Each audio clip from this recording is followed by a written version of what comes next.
biografi para pahlawan atau peristiwa-peristiwa penting dalam sejarah hidupnya. Hidupnya. Dimulai dari Pina. Di sini saya akan mempresentasikan tentang Pangeran Diponegoro, yaitu tentang peristiwa Perang Diponegoro. Yang lainnya dengar aja kalau bisa itu lihat ya dulu ya peristiwa tentang Diponegoro dan Perang Padri ya, dilihat videonya sebagai referensi buat ini. Sosok Pangeran Diponegoro dikenal secara luas karena memimpin Perang Diponegoro atau yang disebut dengan Perang Jawa yang terjadi di tanah Jawa. Perang ini merupakan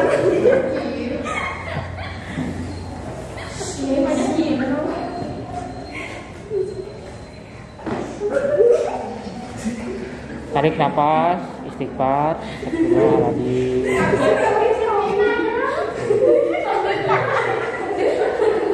Ayo, waktunya habis.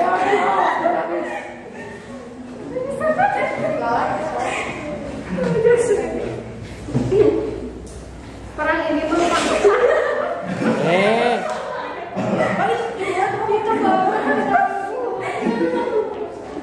Ayo serius. Besar tujuh.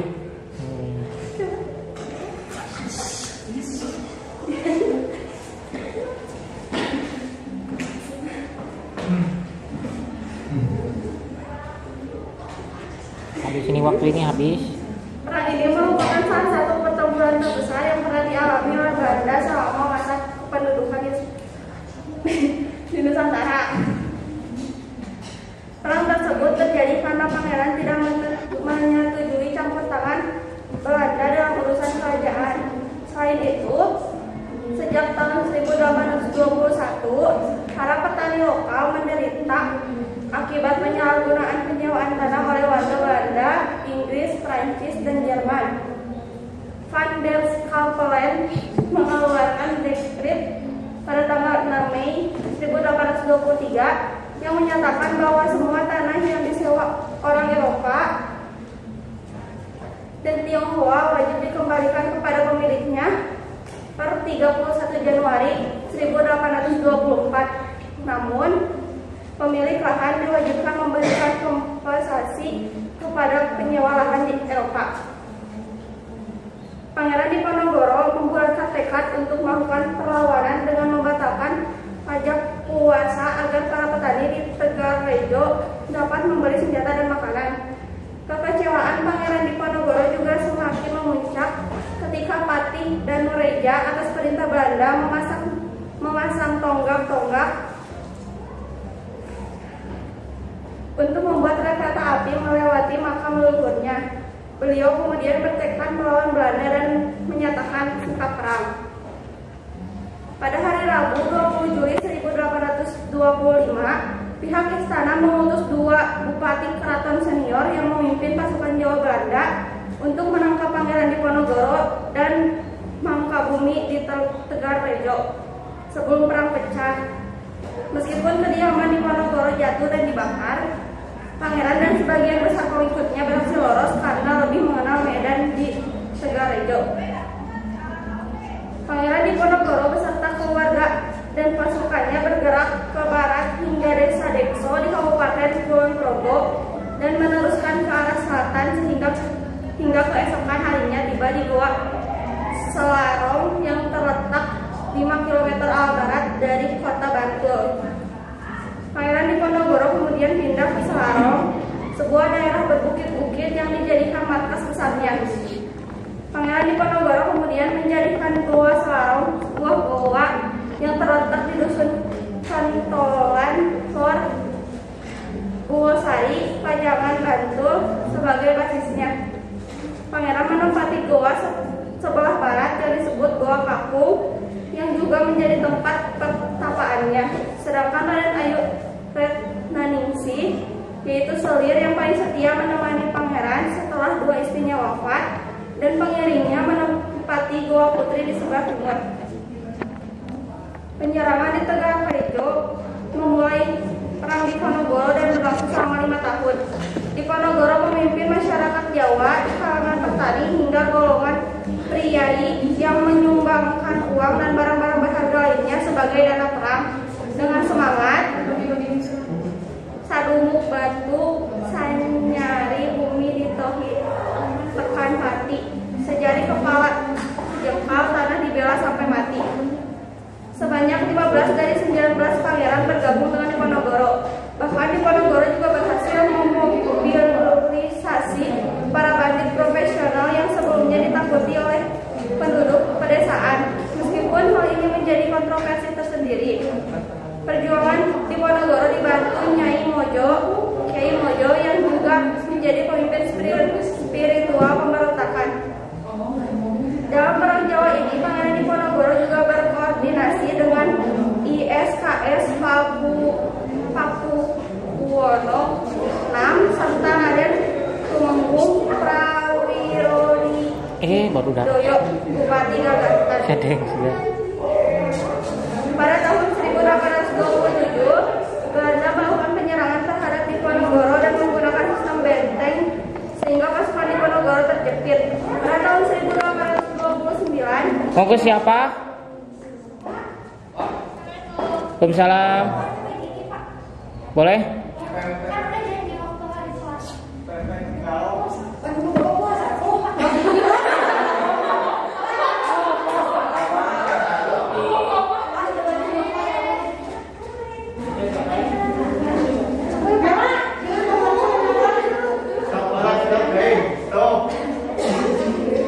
Kiai Mojo, pemimpin spiritual pemberontakan, ditangkap. Menyusul kemudian Pangeran Mangkubumi dan panglima utamanya Ali Basa serta Prawirjo menyerah kepada Belanda. Akhirnya pada tanggal 28 Maret 1830, Jenderal Dengkok berhasil menyebut pasukan Diponegoro. Direkam ya? Di sana, Pangeran Diponegoro menyatakan bersedia menyerah diri dengan syarat bisa anggota laskarnya dibebaskan. Oleh karena itu, Pangeran Diponegoro ditangkap dan diasingkan ke Manado, kemudian dipindahkan ke Makassar hingga wafatnya dan Jeddah ya mah di Jam 28 Januari 1945. Saya kan direkam ya. Kapan batak kieunya? Perang Diponegoro yang terjadi selama 5 tahun dari tahun 1822 sampai 1830 telah menelan korban tewas sebanyak 200.000 jiwa penduduk Jawa. Sementara korban tewas di pihak Belanda berjumlah 8.000 tentara Belanda dan 7.000 serdadu pribumi. Selain melawan Belanda, perang ini juga merupakan perang sesama saudara antara orang-orang Keraton yang berpihak pada Diponegoro dan anti Diponegoro atau antek Belanda. Akhir perang ini menegaskan penguasaan Belanda atas Pulau Jawa. Setelah perang Diponegoro pada tahun 1832, seluruh raja dan bupati di Jawa tunduk menyerah kepada Belanda, kecuali Bupati Ponorogo Warok Brontomodiningrat III justru hendak menyerang seluruh Belanda yang berada di kota-kota Kerasidenan Madiun dan di Jawa Tengah seperti Wonogiri, Karanganyar dan banyak dihuni oleh Warok. Terima kasih. Lanjut peristiwa Rengas Dengklok terjadi pada 16 Agustus 1942 ini dikenal pada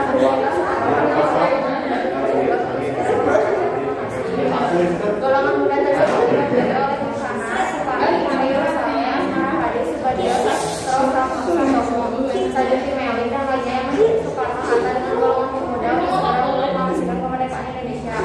Rengas Dengklok dipilih menjadi tempat pencoblosan Soekarno Hatta karena tempat tersebut sudah menjadi pelestari oleh pembela tanah air peta. Soekarno Hatta bersepakat dengan Bung Karno tentang pelaksanaan kemerdekaan Indonesia di tempat ini. Sebelum terjadi ada permasalahan dan perdebatan terkait perbedaan pendapat antara golongan muda dengan Soekarno Hatta. Rapat ini terjadi 16 Agustus 1945 dengan Soekarno dalam pelaksanaan Tribun nomor 6 50.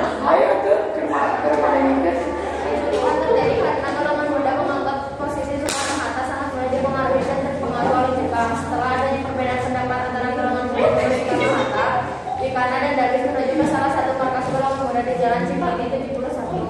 Kemudian golongan muda mengadakan rapat PDKT 21. Manfaatnya lebih luas.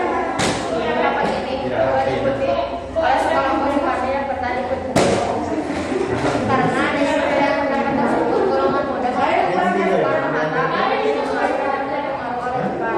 Salah satu pemuda yaitu Yohanor kemudian memutuskan untuk mencuri Soekarno-Hatta. Saya lain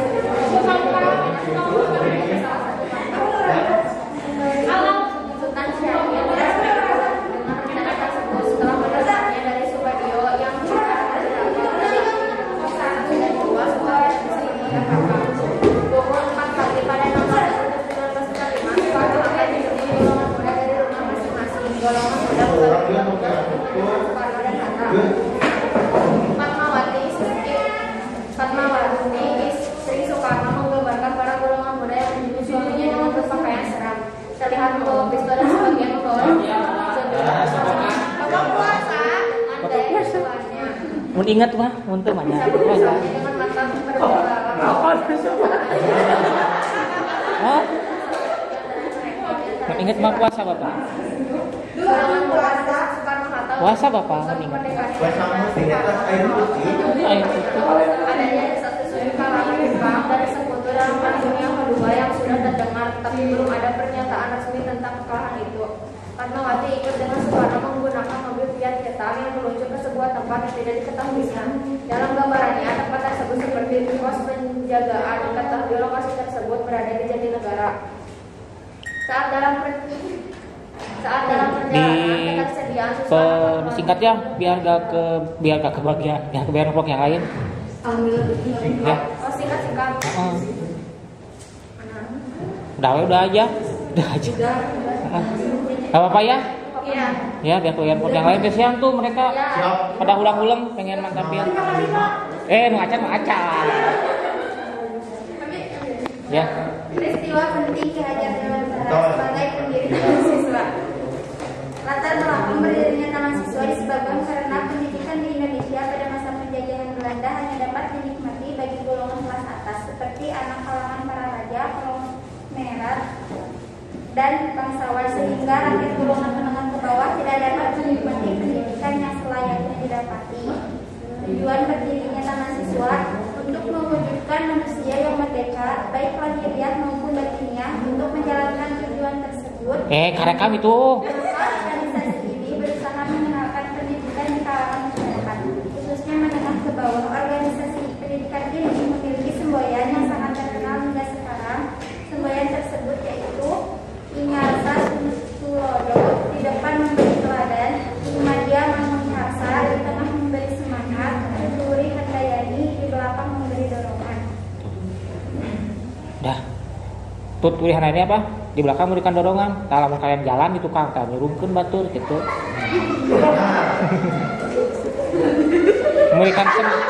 memberikan semangat maksudnya dorongan itu. So, terus Peristiwa kembali penyakit. Peristiwa pemilu 6 November.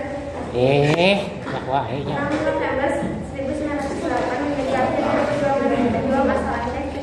Perempuan yang ingin melawan teman-teman Belanda di tanah Aceh ini meninggal dunia di pengasingannya di Sumedang, Jawa Barat pada usia 60 tahun. Sunyaksin yang dinobatkan sebagai pahlawan nasional pada 2 Mei 1964 merupakan sosok pejuang perempuan ini dalam upaya mengusir Belanda di Aceh. Ya, terima kasih. Tepuk tangan. Selanjutnya, peristiwa penting Dewi Sartika. Dewi Sartika keinginan pendidikan perempuan di Indonesia. Peristiwa pentingnya adalah gejolak jiwa. Gejolak jiwa itu UI memang dibedakan, tetapi selalu jadi mediocre. Ada kala ia melakukan penerapan di antara disiplin. Anak ini yang pernah mengenyam sekolah dan bisa membaca ikhlas senjata terbesar.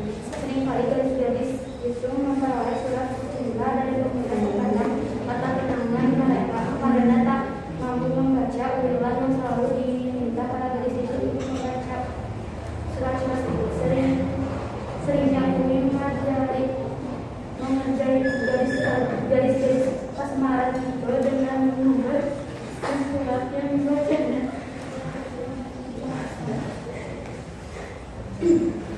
Terjadilah situasi tragis komunis. Si gadis yang menangis karena putus cinta yang kemudian sang pemuda marah karena malu diganggu di tempat kemerdekaan dengan kunjungan yang tak disangka dan kurang patut dilakukan oleh seorang wanita terhormat. Tulis Tiadi Wirian Majak halaman 772. Tetapi dari kejadian-kejadian komikal itu kemudian menginisiasi keadaan suaminya yang merugikan kehidupan sosialnya karena kurangnya pengetahuan rumah Surya Hadiningrat adalah potret kecil kehidupan feodal Sunda.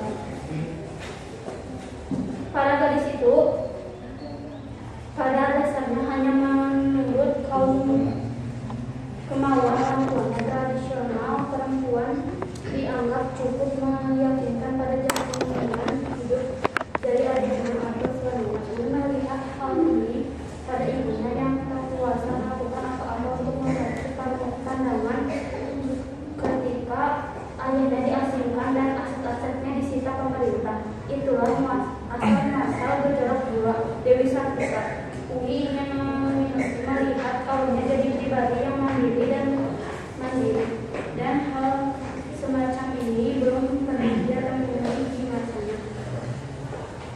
Dewi Sartika pada tahun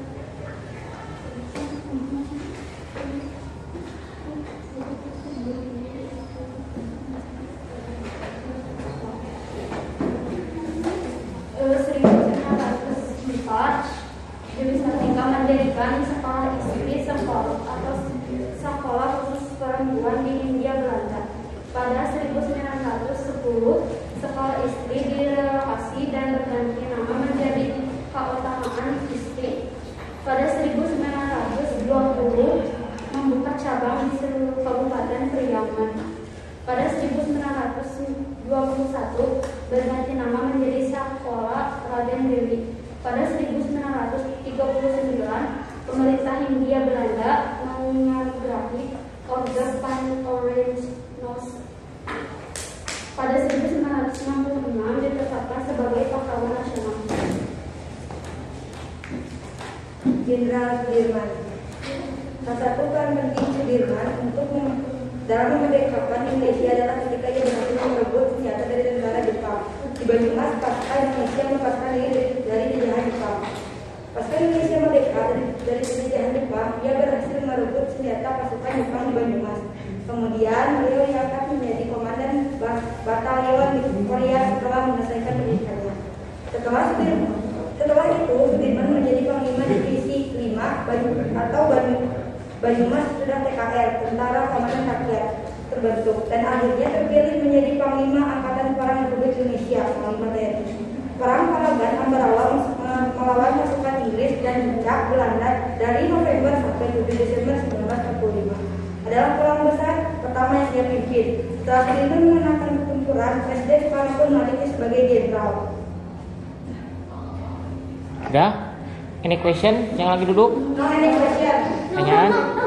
No? No, tutup.